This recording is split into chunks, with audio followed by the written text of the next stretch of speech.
And hello, happy Friday. Welcome to Get a Grip with Coach Elix. I am your amazing host, Coach Elix, and with me, my even more amazing co host and husband. Stephen, the friendly attorney slash medium, Oh my God, Steven. is here, Yeah, the just like friendly. Casper the Ghost. Yes. So, and today we are going to be having a wonderful conversation about holistic success. A business can have it all. And for that, I am so thrilled to have my friend Hal Levinson, who is a partner and former CPA who spent years in accounting. Um, and he's currently in the New York, New Jersey, and Philadelphia area. He's an amazing entrepreneur. He's passionate about what he does, and he considers himself a visionary. So he's going to talk about, how to bring holisticness to your workplace and how to shift the paradigm so that you can have it all. I think that's pretty amazing, Stephen. What do you think? I agree. So, that said, before we get into the conversation with Mr. Hal Levinson, let's talk about what's going on with you. Thank God. Let's talk about me. Oh my goodness. Mark, this should be very shocking to you that he wants to talk about Stephen. Yeah, Mark's not saying anything. Well, you want to talk about me? Well, let me just tell you what's going on with me. I'm really excited because I keep inching closer and closer to getting a date for the premiere of my book, Yeah. which is titled "The Suicide Gift." So now the editing is all complete, and I am working with the cover as well as formatting it, and we are just moving along. I honestly I cannot just wait for it to be out. So, and Stephen, hold on. Honestly, that title alone, I personally think it's enough to have anyone be so curious about what this is about. Seriously, because I just love the I just love the title because it sort of is very thought provoking. So yes. I just want to know, what's this about? What do you mean a suicide gift? You know what I'm saying? Yeah, and when I was trying to figure out a title for the book, I, you know, t- I ultimately ended up getting the idea of the suicide gift, and so of course I went on Google and so many other mechanisms to be able to search just to see is there anything out there, and not that that would have necessarily detoured me, but just out of curiosity, and I did not find anything at all, and I just then knew, my God, this really also, not only that no one else was using it, but it really represents this book. It really does, going from trauma to figuring out your gift. So And very, very and excited. clearly trauma for you is related to suicide. Of course, my dad. Yes. Yeah. Yep. So, I mean, he just in business, this is what we call the elevator pitch, and he just gave you a wonderful elevator pitch, which is designed to get you like, ooh, I want to know more. So now, Stephen, those who are listening that I know are gonna want to have a copy of your book. How are you planning to I don't know what you call it, present the book, or I don't know the word for that, but you know Yeah, what I mean. advertise? You mean? No, yeah, Oh yeah. launch Well, well, the book. well. That's a great question, Elix. And the thing is, I need a date before I can do anything. So I am just waiting to get close enough to be able to pick that date, and then everything sort of backs up from there. So, but I definitely am going to do a launch um, Facebook page that certain people can come in and sort of get previews of it and help. If they come in, if they want to help advertise right before the book comes out, just as a help for me to get the word out, to get the exposure, which I'm really excited about. And Elix, you and I have the best following of anybody. They just, Yes, we do. they are the tops, the best. Like it's incredible. So Yes, we do. so as soon And as I have a date, then more information will just sort of roll out, and I think and hopefully I will be getting there very very soon. My plan is October, so I'm hoping and crossing my fingers because we're almost in October, maybe the beginning of November, but I'm hoping everything falls into place, and it will be no later than November. absolutely. And by the way, so your book is a biography of sorts because you are talking about your story and it's very funny. Believe it or not, I know there's the subject is you know the trauma of suicide, but your stories are hilarious. Your journey is really funny. But one of the things that I think our listeners will appreciate a lot about your book is that you also have insights in every chapter. So when you're reading it, you give the reader an insight. Like I don't know what you call it, but it's like a takeaway, Yeah. for themselves, and that makes it a very practical, book, especially if you believe in spirit, if you believe in the afterlife, and if you want to hone in on your own talent. I think. Yeah, I mean, it is an autobiography because it's my life that I'm writing about.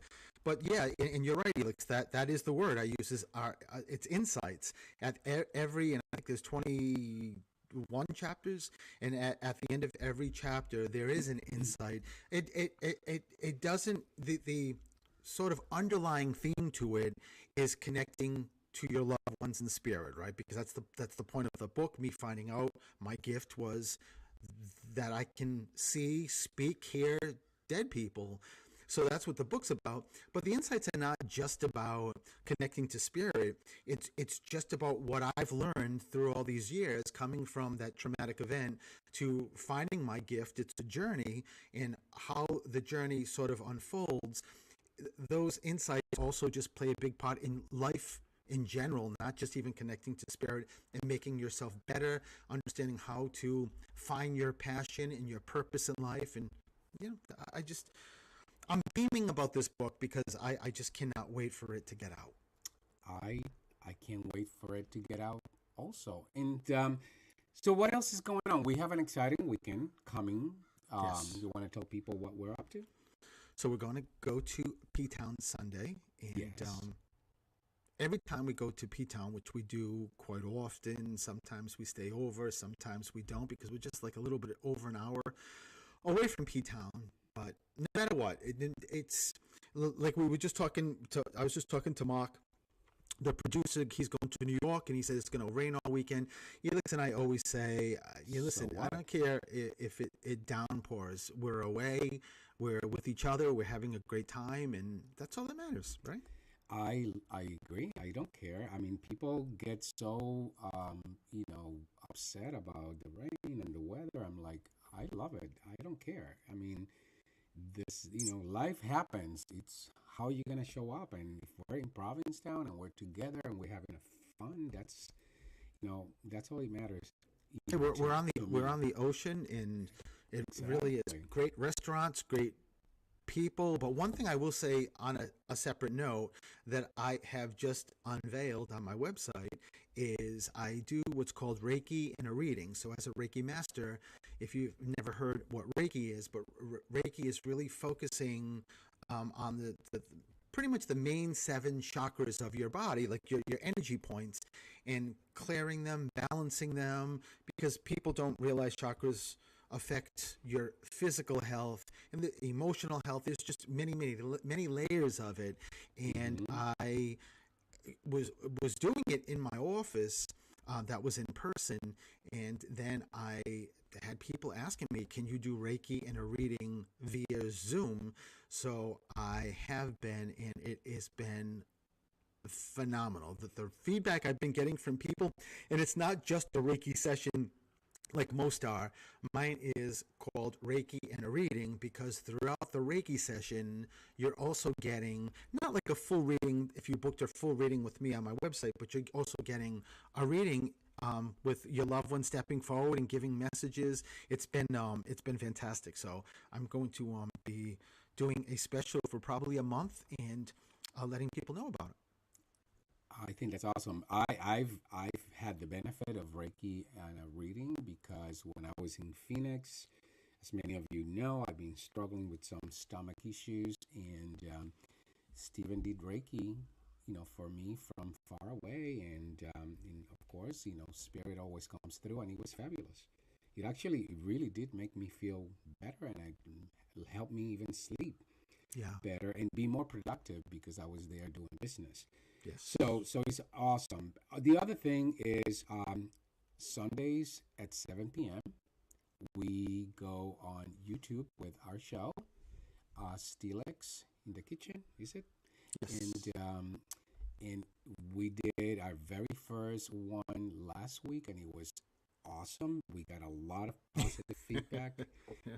People laughed a lot. It's really funny, but you get to be in the kitchen with both Steven and I, and just having Steven in the kitchen is funny in and of itself.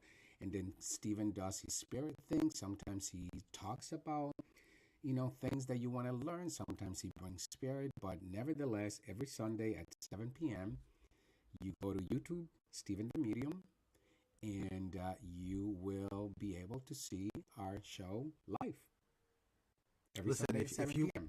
if you just want to laugh, if you want something that is just going to make you feel good and laugh, check us out. Even if you're not available Sunday at 7, obviously you go on YouTube and those lives become videos, and you can watch them at any point. But they're a lot of fun.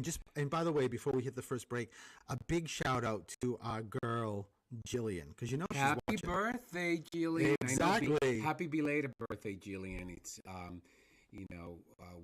you were away, so there you go. Happy birthday now We love you, for Jillian. you. And so, by the way, talking about being funny, I'll give you guys this little nugget. Um, Last Sunday, before we were about to go live, Stephen wanted a little piece of ice cream cake that we had Dear left Lord, over Elix. from our nephew who had, his birthday with us, and he loves ice cream cake.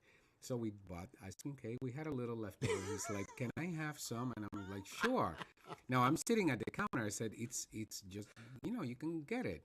He opens the refrigerator and he stares and stares and stares, and I'm just watching him, wondering how long will it take him to figure out that ice cream cake is kept in the freezer.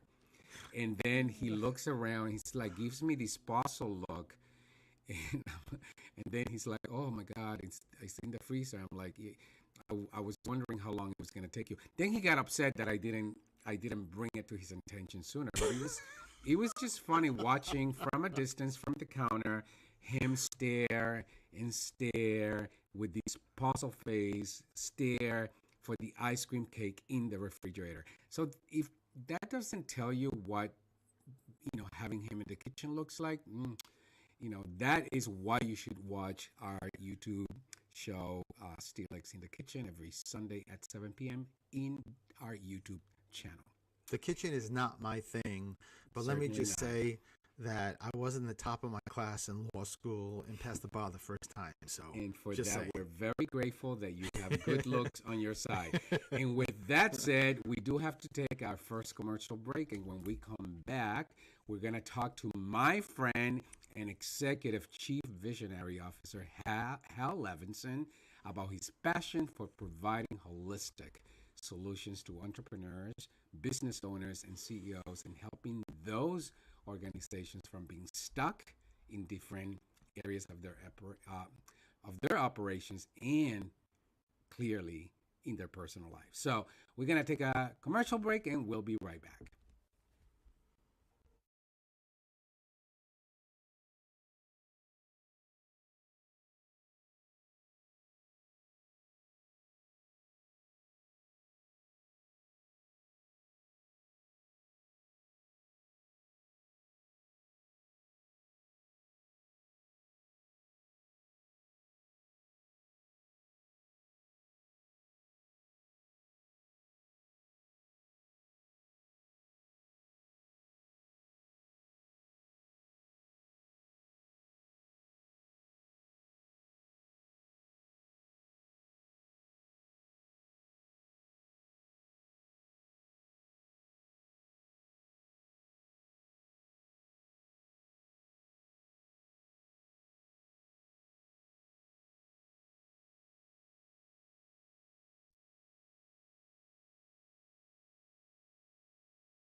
And hello, everyone. Welcome back to Get a Grip with Coach Helix. I'm your host, Coach Helix, and with me, my amazing co host, Stephen Frederick.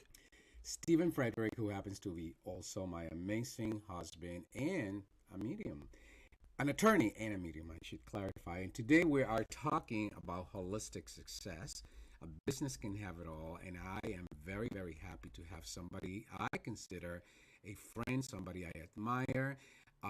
Hal Levinson. Hal is the Chief Visionary Officer um, for Haley Flanagan. And, during his years as an accountant, Hal saw the frustration of many CEOs trying to align their businesses' objectives with their personal goals. And he also noticed that there's a need to, for balance between those two and he wanted to be somebody who provided a solution. He knows that there is a way to provide a holistic solution so that these individuals, whether they're CEOs, leaders, managers, can have effective results both in their business and in their lives. So, Hal, welcome and thank you for joining us today. How are you? I'm doing great. Thank you for having me. And Hal, this is the first time that you meet Steven, so he's super excited to have you be here. Go ahead. Nice to meet you, Stephen. Hal, I just said to Helix on the break, I've heard so much about you, so it's really, really great to hear your voice and have you here. I'm really excited. I'm not as bad as Felix says. Felix might say no, I'm sure. No, I have nothing but great things to say. So, Hal, you are, your title is Visionary Officer, and you do consider yourself, you see yourself as a visionary leader. So why don't you tell our audience, a little bit about you and why do you feel being a visionary is what calls to you? So I think being a visionary, there's a lot of pluses. There's also some drawbacks if you look at yourself. But overall, to me, a visionary is someone that looks into the future, very optimistic, looks at opportunities, can probably see things other people, for whatever reason, can't see. And the more challenges we have, the better we like it. That's sometimes good. Sometimes you add challenges maybe that you shouldn't add. One of the things I had to learn as a visionary, not everyone goes at the same speed I do. And even not everyone can see some of the future or the visions I see or the opportunities I see. So I needed someone around me or a team around me that really could translate some of my thoughts and actually tell me when I was going too fast in too many directions to help me focus. If you ask my wife, how is it to live with a visionary? She probably would say it's definitely not boring. But also, I find, too, that most good marriages, you marry your opposite. So my wife is much different than I am. So when we talk about holistic or balance, she balances me out at home. That's what I like to share. And Hal, you talked about, bringing, holisticness to the workplace. How do you define holistic in the workplace? So I look at it in two different ways. First, being that I'm a CPA by trade, I look at numbers, I look at fundamentals. So I look at a lot of the technical areas and very, very analytical.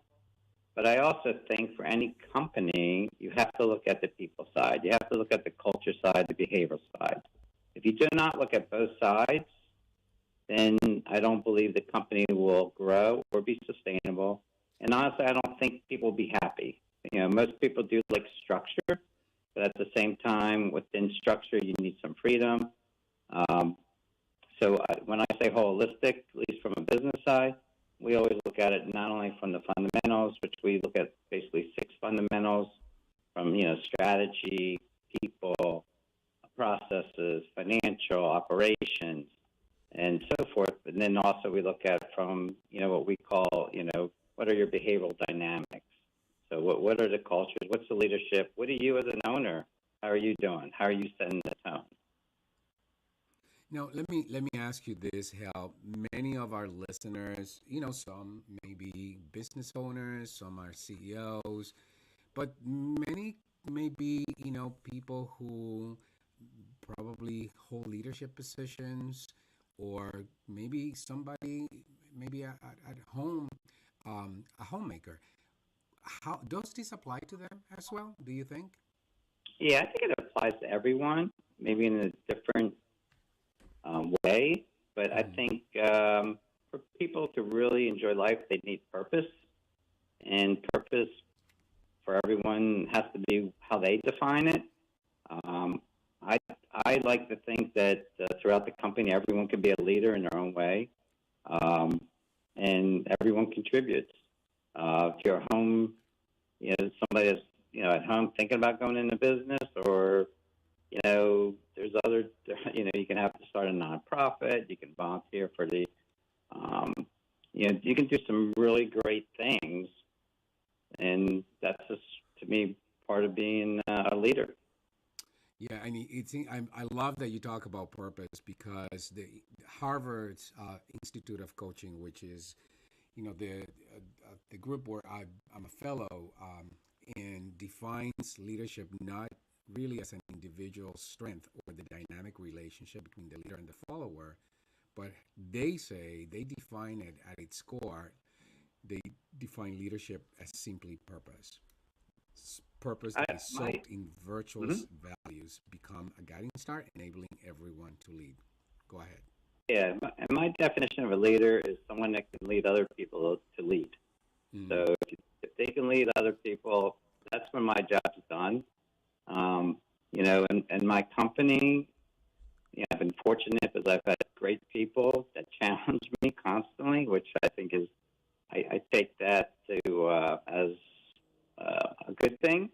Um, I believe in everyone, including myself, have to be vulnerable to allow other people to be vulnerable, and then everyone steps up. And when I'm not needed, I always find something to do. I always believe I'll find added value, but that's when my job is done. I believe the company has to be bigger than myself. Um, so that's what I think leadership is, really the ability to help other people lead in any which way they can.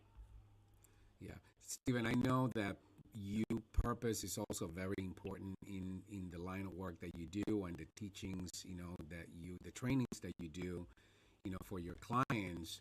Um, do you have anything specifically that you would add related to how you view purpose and how health defines purpose? No, I mean, I think that definition is right on.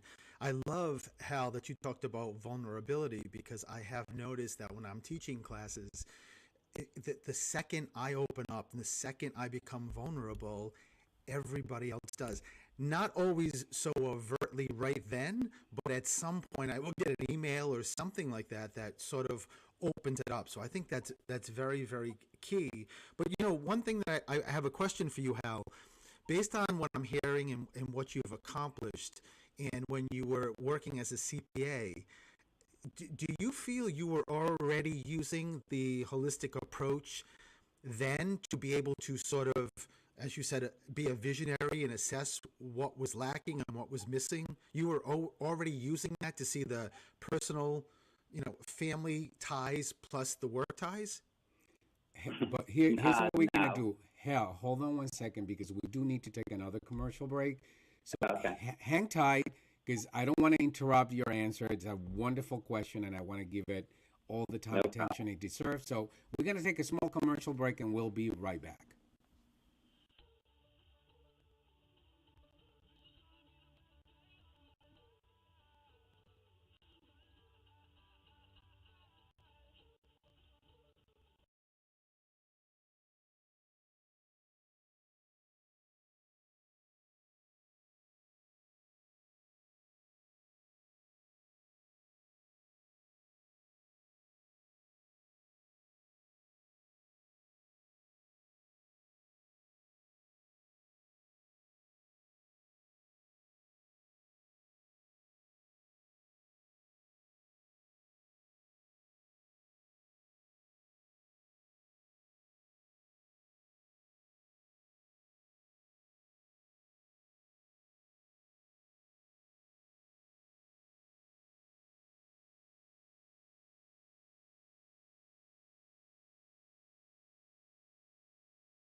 And hello, everyone. Welcome back to Get a Grip with Coach Elix. I'm your host, Coach Elix, and with me, my amazing co host, Stephen Frederick is here.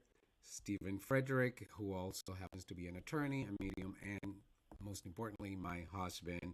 Today, we're talking about holistic success, how a business can have it all. And for that, we have the expert in the subject matter, Hal Levinson, who happens to be first and foremost somebody I admire, my friend, and the chief visionary officer at Haley Flanagan. Hal, welcome back. And for the benefit of our audience, Stephen, can you just repeat the question for Hal?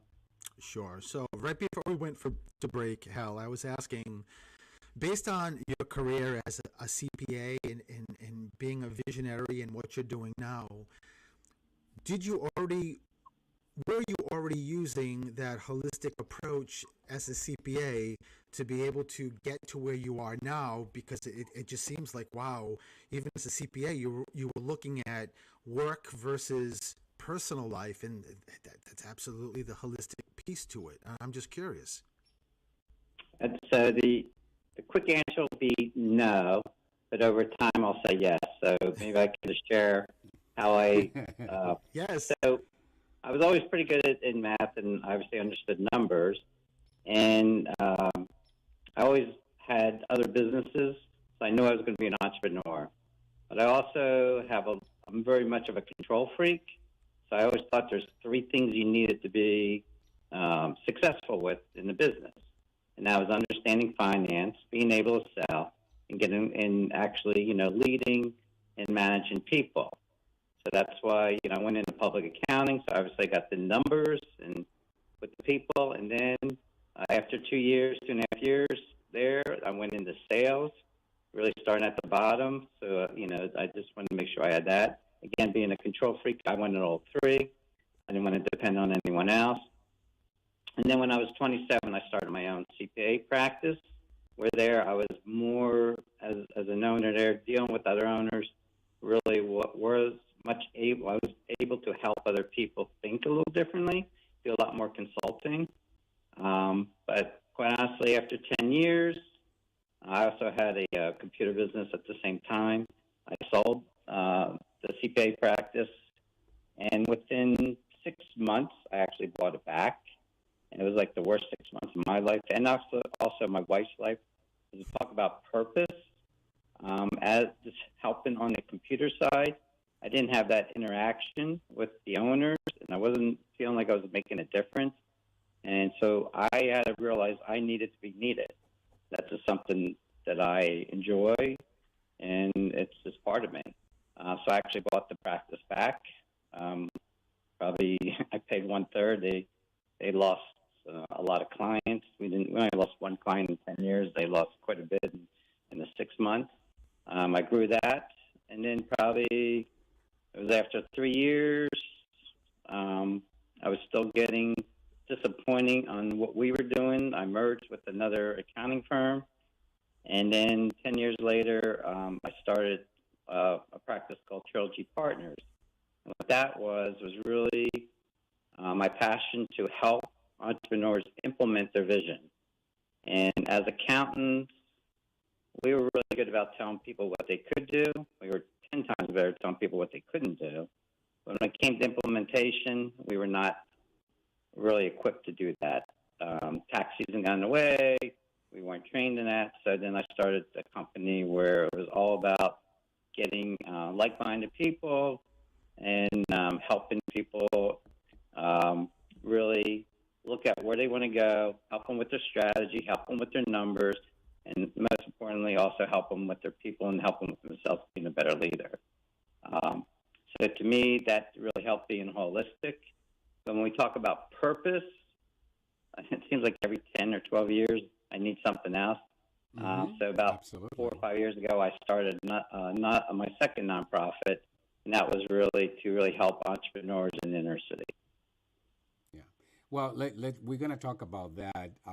During the break, Stephen said to me, I can see how can be a force, but I can also see, in Stephen, I'm paraphrasing, correct me, but I can also see that he leads with the heart and purpose is in the forefront in everything that he Thank says. And I can attest to that because you are certainly vulnerable. You are very connected with your emotions, and that makes you. I think that makes you really approachable as a leader, and that's a great quality to have. I would say most of the time that's correct. And yeah, with the people closest to me, they definitely feel that way. It's funny that you say that because being a strong personality, even some of my wife's friends, when they come to her and they just say, "Oh my God, your husband intimidates me," and I'm like, "Why? I think I'm pretty friendly." And just because sometimes when you're direct, or even when you joke with people, or even when you're confident, other people you can intimidate people. So I have to be aware of that. But I am all about relationships. So my value is not to have a client for life, but have a relationship for life. And I've been so fortunate. I would say most of the people I met, we still have really strong relationships. So God has been good to me in that way. And I feel that. I feel that that's what we have with each other. It's just a very strong relationship. Um, Hell, I know I want to get into your latest mentoring initiative, but I'm gonna hold on to that for a moment because I do want to ask you. You know, there may be listeners who are young entrepreneurs. There may be listeners who are thinking about becoming entrepreneurs. Given given what you've done, given your experience, given your purpose, what would you say are some of the factors that they should consider when starting a business? I would say number one is really follow their heart. You have to love what you do. If you don't, it's going to be a job. And as an entrepreneur, look, there's a lot of times people say I could not make it. There's times I even self doubted myself. My old tagline used to be "You're not alone." But being an entrepreneur or business owner, a lot of times it's lonely. There's a lot of pressure on you. So you have to love what you do, and you have to believe in yourself and believe in what you're doing. Second thing I would say is really find a mentor. Find other people that you can trust, that you can be vulnerable with, that you respect. I mean, I've been so lucky to have multiple mentors. Some I didn't even know were mentoring me at the time, and all different types. And then surround yourself with really good people that will tell you the hard truth, both internally as well as externally. So have a good, really right-hand person, or multiple people, and, really, again, be vulnerable. So let them tell you that they're going to see things you can't see or you don't want to see or you're denying. And then surround yourself with really good advisors, accountants, lawyers, and a coach, advisors that you can get from the outside that can give you a very objective opinion.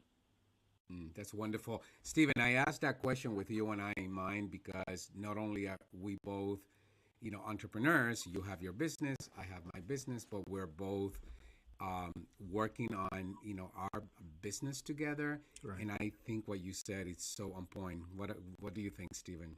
Yeah, I do, and I would add, just coming from personal experience, like yourself, Hal, in reference to being a strong personality, that just making sure that you're open to hearing that advice from those people that are going to tell you the truth, because you can surround yourself with them, but if you're not open to it, it's not going to go anywhere, and it's certainly something I've learned. Yeah, to your point, Stephen, so one of the things that a lot of times I lack is focus. I want to do too much too fast with probably not all the resources. So, I always wanted to scale a company, and I wouldn't have been able to scale unless my people and even outside people really said, "Here, you got to be focused. You can't do this." Some of the things I did, took me a while to figure out that, hey, they weren't going to work. And, celebrate. I actually think you should celebrate your failures so you learn from them. And also, for me, I had to learn what I really wanted versus what I think I wanted or what I thought other people thought I should have. And what I mean by that, so one time when I started the consulting advisory business, I said, I want to be 25 million. And my number two person said, I don't believe that. And I'm like, what do you mean you don't believe that? So I just fired her. No, just kidding. So I, no. So because like what the way you are and the way you really have that personal relationship. We have 50 clients, and you're still half time not satisfied that we're giving excellent services all the time. How are you going to do that with 500 clients?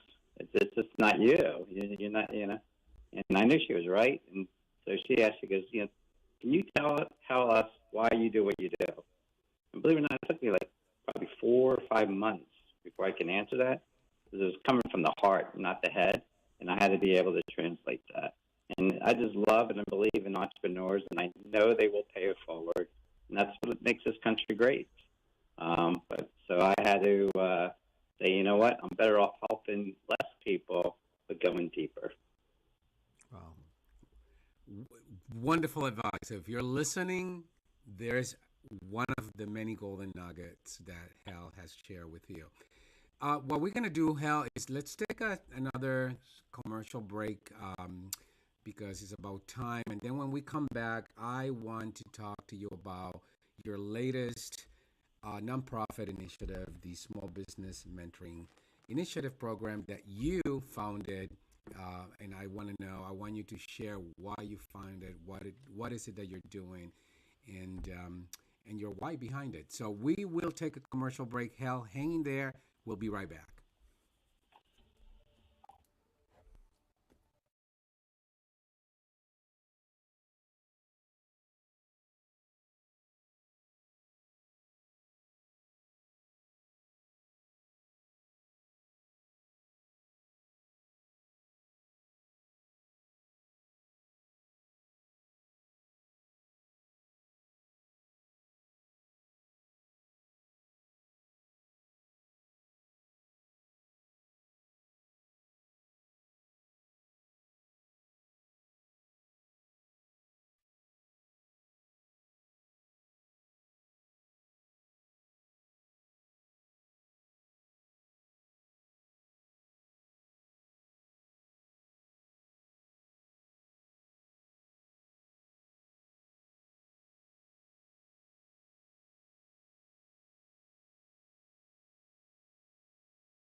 And hello, everyone. Welcome back to Get a Grip with Coach Elex. I'm your host, Coach Elex, and with me, my wonderful co-host, Stephen is here.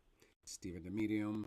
And we have an amazing guest, my friend, and somebody that I have a high deal of respect for, Hal Levinson, talking about holistic success and how your business can have it all. And before we took a break, Hal, welcome back, by the way. before we took the break, we talked about purpose. And for you, it's really clear that you don't talk the talk, you walk the walk. And one of those ways that you show purpose in action is you founded the Small Business Mentoring Initiative, SBMI. And so I want you to share with people what was the reason behind it, what is the SBMI, and what can we learn about it? Thank you. So for a long time, I was in this ditch. I was in EO, Entrepreneurs Organization. I always talked about making a difference. That's kind of my calling, I feel. And one of the things was, how do we change the inner cities? And I was just like, I have to help entrepreneurs. So I did a lot of talking. Like you said, I walk the walk, but that's a lot. For many years, I was just talking about it. And honestly, COVID would help me be able to start SBMI.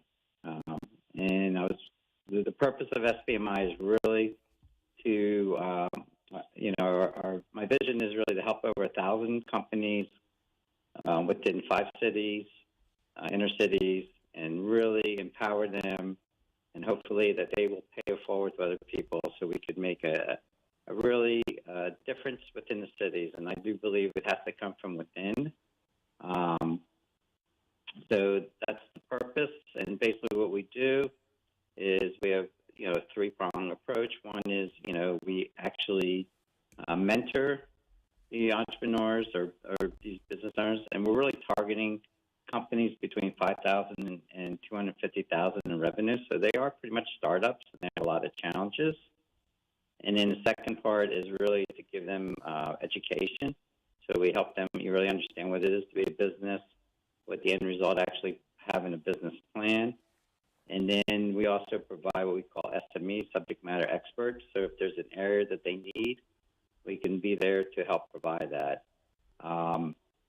And so we have over 225 volunteers. What I found, it's very easy to get volunteers that want to help mentor SMEs, and these are all C-level people. Some have their own businesses. Some were clients, prior clients, friends, family, and a lot of people just want to be asked. And if they believe in your mission, they believe in you, they will help, and they love to give back. They really do love to give back. Yeah, I love that. I love that you are so clear on your purpose. You're so clear as to what you are here to do, and then you just step into that. Everything you do is guided by that purpose. Hal, what advice would you have to anyone again who's listening and they're not quite clear as to what their purpose is? They have an idea, but how would you advise them? What would you ask? What would you say they should do? Mm-hmm. It's a great question. It's a huge question. Some people can see it, and you look, even myself, I struggle at times. So a lot of times, just to give you a quick example, when people want to sell their business, I always ask them, what are you going to do afterwards? So even myself, I was not willing to let go of and delegate of when I had the trilogy business, the consulting business, until I found a greater purpose. So having this nonprofit, and it actually helped me let go and be a better business owner. How did I do that? I think just writing things down, talking to people, looking inward. It's going to be different for every person. I wish I had an easy answer. Most people probably do now. Sometimes you're afraid of it. Sometimes we're afraid of failure. We're not going to live up to the purpose. It's not big enough purpose. Even Felix, you challenge me with, when I say, here, this is what I want to do. You're like, really? I think it's something greater. You're like, wow, okay. So I think I would challenge, yourself and, what really makes you happy, what makes you fulfill, and kind of, I guess, a little bit what's your legacy that you want to leave behind. I love that. I love that. Now, that sounds all wonderful when things are going really well. But as you know, starting a business, often comes with many, many challenges. So, what would you Mhm. say to somebody when things are not going as well? How do they stay grounded in whatever that purpose or vision is for themselves? Um, I would say take time for yourself. So it could be some people, you might work out more, you might want to walk. Um, you know, you, I have a tendency to be when I'm under stress, take it out on the people closest to me. So sometimes you just need to get away and just tell people that the great thing is tell them that you love them and apologize to people, for your actions, and people will help you. Ask for help. That's probably, I say, number one thing, ask people for help. Most of us love to give to other people. There's a great book called The Go-Giver, and the last principle is really about let people help you as much as you want to help them. So just really ask people for help. Don't beat yourself up. Um, there's another great book. Oh my God, it talks about always wanting more. Why didn't I do this sooner? Celebrate, and I'm not the best at it. Celebrate your accomplishments, um, and you'll get through. You know, Well, go ahead. no, no, there's a book that you recommended to me that both me and Stephen have read, The Gap and the Gain. Yeah, that's it. I couldn't think of the name. Thank you. Yeah, gap and gain is great. So that's just again, we as owners or leaders are usually the worst critics of ourselves, and we're not always the best celebrating. When we don't celebrate, then we probably don't recognize and celebrate the people around us. And try to have a balance. My daughter's still my best friend, so spend time at home. Your health, your family is more important than your business. I'm not saying I always put that in that priority, but I truly do believe that. But we remind each other. That's why we use each other as, um, resources, and Yeah, at a support yeah. resource. Mhm. So I think coaching is another way great. So we believe in coaching. Um, you know, uh, go to some inspirational sessions and out of those inspirations, just pick one or two things and just do those one or two things. I think also celebrate incremental success. Don't always, as a visionary, I'm always having big goals, that, and that does motivate me, but also have small goals, shorter term ones that you can achieve and feel good about yourself, especially when you're down. That's the best thing to do to regain your momentum. And by the way, those of you who are listening to Hell, whether you have a business or you're just listening because you want to get a golden nugget to be living the best version of yourself, all of that, I think it's applicable to this conversation. So hopefully you take notice, you make some notes, and you can put into practice, this conversation. How can people? We've reached the top of the hour. It's I have a gone by. question though before we Go ahead. go Go ahead. on. Yeah, go. Hal, I have a very, very important question to you or for you. When are you going to write a book? Oh my God, that's a great question. I tried to write a book. I started. I even interviewed people to write it for me, and I never did it. That's a great question. It's I, coming. I yeah, yeah. I don't know if I have the patience to do that. So, but that's a great question. I would I, I would think it would be fun.